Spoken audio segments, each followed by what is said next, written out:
Hey, do you want to write a bad short film? No? All right.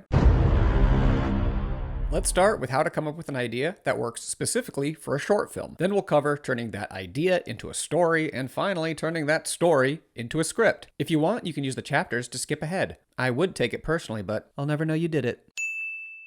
Usually when people are writing a short film, it's because they're either new to screenwriting and they want to start small, or they're actually planning on making the thing, which is what's so awesome about short films. You can just make it. You can make a movie. Action!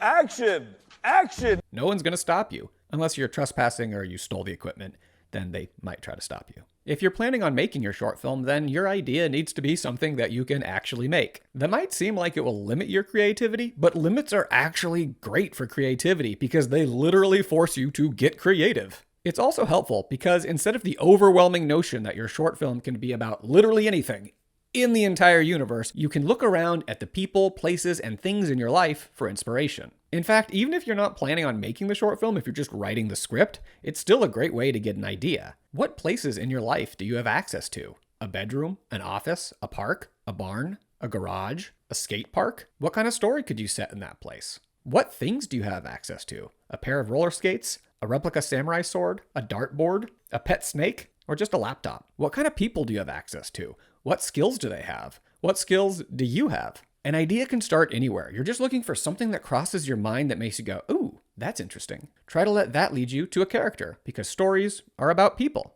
Your main character is called your protagonist, and what you want is for your protagonist to experience conflict. Conflict is where stories come from. It doesn't have to be a loud conflict, though it could, and the conflict doesn't have to be a fight, but it could.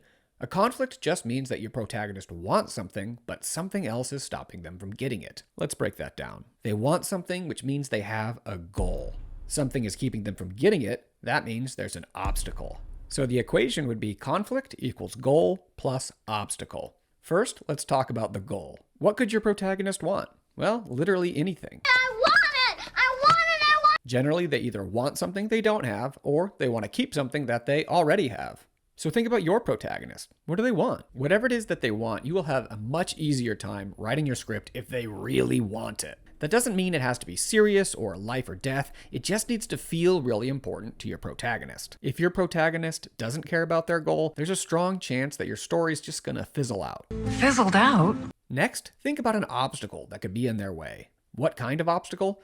Well, oftentimes the obstacle is another person. We call that person an antagonist. An antagonist is just a person who gets in the way of your protagonist getting their goal. Maybe the antagonist and protagonist both want the same thing and only one of them can get it. Or maybe your antagonist thinks the protagonist shouldn't get what they want for some reason.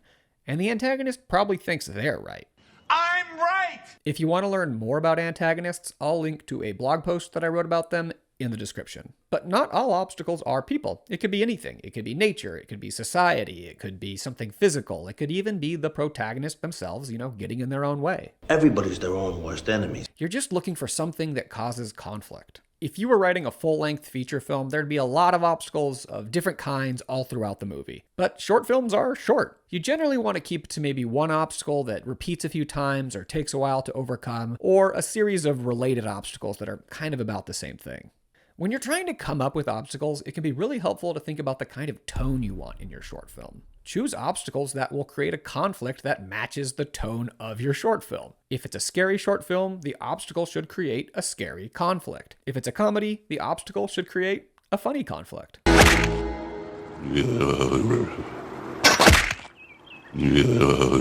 Let's do a quick example together of coming up with an idea for a short film using the advice that I just gave. We'll see if it works or if I'm just full of baloney. We'll start with something that most people have access to, a bedroom.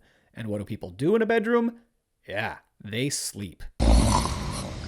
This gives us a protagonist and a goal. And remember, we want them to really want that goal. So let's say our short film is about a guy who really wants to sleep in on Saturday morning. Maybe he had a really hard and stressful week at work or school, and he is just dead tired. What kind of obstacle can we put in this dude's way to create conflict? Well, if he wants to sleep in, let's keep waking him up. If you have access to multiple actors, he could be woken up by his kids or his spouse or his roommate or maybe his neighbor doing yard work. If it's just you in the short film, the obstacle could be something physical, like a malfunctioning alarm clock or just the sound of a woodpecker. This idea feels like a comedy, and I think if things keep waking him up, that's going to create the right kind of tone. So we started with something incredibly basic, a bedroom and a person, and by adding conflict, we now have an idea for a short film. Once you have your idea, it's time to turn it into a story. Hey, if you're finding this video helpful, why not like, subscribe, and turn notifications on so you get more helpful screenwriting content like this. What's the biggest difference between an idea and a story? Well, change. Something is different from the beginning of your story to the end of your story. Usually the biggest difference has to do with your protagonist. Either they've changed, or the way they see themselves has changed, or the way they see the world has changed. This change will happen over the course of the beginning, middle, and end of your story. This means we're talking about story structure. Don't worry, it sounds complicated, but it's actually pretty intuitive. The absolute simplest way to think about story structure is that your protagonist wants something, that's the beginning, they try really hard to get it, that's the middle, and in the end, they either succeed or fail, having experienced some of that change we were talking about. And that's it, beginning, middle, and end. Congrats, you're now an expert on story structure. Okay, I'll go into more detail. Well, obviously, in the beginning, you need to begin your story. And since this is a short film we're dealing with, you don't have a lot of time to get things going. So what we need to do is quickly meet the protagonist, get a sense of what they want and what the problem is. Let's go back to our example of the guy who really wants to sleep in on Saturday morning. A simple way to start would be Friday night. He's getting home late from work, it's almost midnight, he's falling asleep as he eats his takeout or the frozen dinner he microwaved. He changes, gets into bed, then he pulls out his phone and we see his usual alarm is set for 5 a.m. He changes that to 7 a.m. Then he pauses, changes it to 8 a.m. Then 9 a.m. Then 10 a.m. He's getting excited. Then he just turns the alarm off completely and he is so happy at the thought of sleeping in the next morning. Cut to 6 a.m. the next morning and the roar of his neighbor's chainsaw jolts him awake. That's a beginning, and it could all fit on one page. We get who this guy is, what he wants, and what the problem is. It's a really simple example, and you might be writing a different kind of story, but what it shows is that you don't have to say, oh, I'm so tired and I really want to sleep in and I hope no one wakes me up in the morning. The audience understands even without dialogue. And it's also kind of fun. It's established the tone that the short film's going to be. And finally, there are two hooks in this opening. There's the small hook of him turning his alarm off and the audience is wondering, okay, is he actually going to be able to sleep in? And then there's the larger hook of the chainsaw waking him up, and now the audience is wondering, how's he going to deal with this? Is he going to keep going? Is he going to be able to solve this problem? Will he be able to sleep in? Will it drive him crazy? So in your own short film, try to quickly introduce your protagonist, show what they want and what the problem is. At the same time, establish the tone and use hooks to get the audience to ask questions that they're going to want the answers to. Now we're into the middle, and the middle is the easiest to understand, but the hardest to do. In the middle, your protagonist is usually trying to accomplish their goal, but it's difficult and it keeps getting more difficult. There are either more problems and more complications, or the problems keep getting tougher and more personal. But honestly, dealing with problems sucks. So why doesn't your protagonist just give up? If you don't want to do it, don't do it. For one, this is why it's so important that they really want their goal. They need to want it bad enough that they're willing to face problems to get it. You can also force them to deal with their problems by making there be a negative consequence to not achieving their goal. Make them lose something. It could be something physical or emotional or psychological. It just needs to be meaningful to them. Having something to lose means they can't give up. We call this the stakes of your story. Okay, but how do you keep thinking of complications without it starting to feel random or illogical? Well, don't make it all random and use some logic, cause and effect. Have your character face a complication. They deal with it somehow, and the way that they deal with it leads to another complication.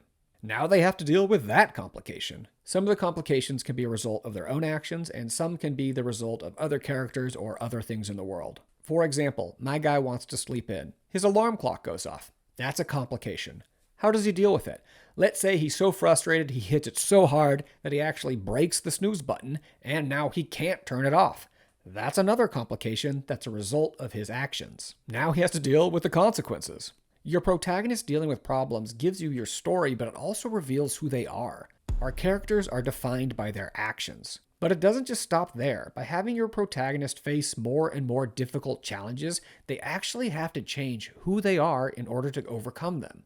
They become better or worse versions of themselves, depending on the kind of story you're telling. That is the special sauce of character-driven storytelling. So rewind it and watch it a few times if you need to let it sink in. Here's a couple more tips before we move on to the end.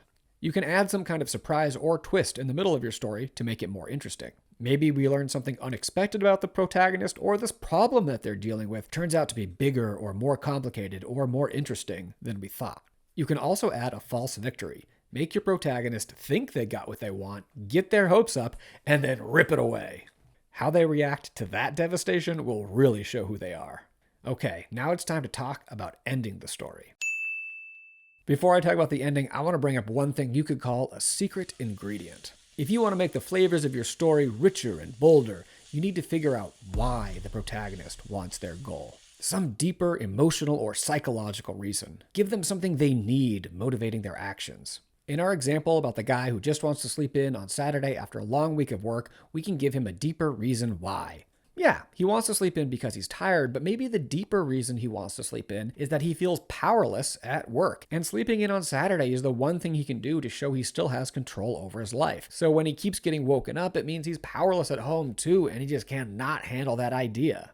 So his goal is to sleep in, but the reason why is he feels powerless, and what he really needs is to deal with this sense of powerlessness. Do you see how adding that layer elevates the story and makes it feel richer? We started with just a guy in a bedroom, but now it's a real human story. This is a way you can explore the theme of your short film, what it's really about, what you're trying to say about the world and our place in it. So why am I bringing up this idea of why your protagonist wants their goal now when I'm talking about endings instead of earlier when I was talking about the goals? Because the ending is where we see what's changed, and it's a really good idea to make this change about the why. Try to make your protagonist reconcile with the why or the need that was driving them all along. So now our protagonists kind of have two goals. There's the thing that they wanted initially, that's one goal, but then there's also that deeper thing that they need, and that's another goal. We call that first one a plot goal or an external goal, and we call the why or the need an internal goal. At the end, your protagonist can succeed or fail at either the external goal or the internal goal. So that gives us 4 possible types of endings. They could get what they want and what they need. That's a happy ending or a sweet ending. They could get neither. That's a bitter ending. They could get what they want but not what they need. That means they got their external goal, the plot goal that they wanted, but they didn't deal with the emotional or psychological thing inside of them. That's a bittersweet ending. Or they could get what they need, but not what they want. So they dealt with the emotional or psychological thing inside of them, but they didn't get the thing in the world that they wanted. That's a semi-sweet ending, and it's probably the most common you'll see in movies. So what kind of ending do you want your story to have? Choose the one that feels right to you and the kind of story that you want to tell. All these things that you're coming up with that happen in your story are called beats. A beat of your story is just something that happens. It's usually when something changes. There are different ways to organize your beats as you're coming up with your story. A classic way is with index cards pinned to a board or wall, but you can also do it digitally with an app. For instance, in Arc Studio, which is bringing you this video, you can organize your beats visually with digital index cards. In Arc Studio, those cards are fittingly called beats, and you create one for each thing that happens in your story, and you can drag and drop them around the board. You can also color code them with characters and storylines, which comes in really handy when you're writing something longer. Once you come up with the beats of your story, you can write the script. And it's totally cool if your story changes while you're writing your script. It's a fluid process. What you need to do is turn the beats of your story into the scenes of your script. People can get really hung up about the difference between beats and scenes, but don't worry about it too much. The beats have to do with your story. They're all the things that happen in your story. The scenes have to do with the actual script. A scene is just everything that happens in one place at one time. It's everything that comes under one scene heading. The scene heading is the thing that starts with INT for interior and EXT for exterior. If 2 people are talking in the kitchen in the daytime, that's just one scene. Interior, kitchen, day. But if during the conversation they walk out into the backyard, that's technically a separate scene. Exterior, backyard. So it's 2 scenes, but it's just one conversation. It's one beat of your story. But that information is just for nerds like me. You don't really need to know any of that to write a good short film. But when you're writing the scenes in your script, it really is a good idea to use a screenwriting software like Arc Studio, which you can start using for free, because it handles the script formatting for you and you just switch between the different script elements using Tab and Enter. It's very intuitive. If you want to learn more about screenplay formatting, I'll link to a guide in the description. But how do you write the actual scenes in your short film? I made a video all about writing strong scenes that I'm also going to link to. In that video, I walk through the whole process, the beginning of a scene, the middle of a scene, the end of a scene, and I actually write an example scene to show you what I'm talking about. I highly recommend you watch that video because having strong scenes is just as important as having a strong story. The scenes are how your audience actually experiences the story. So check that video out. That's it for now. I hope this video helps you write your next short film. From all of us at Arc Studio, be kind to yourself and happy writing.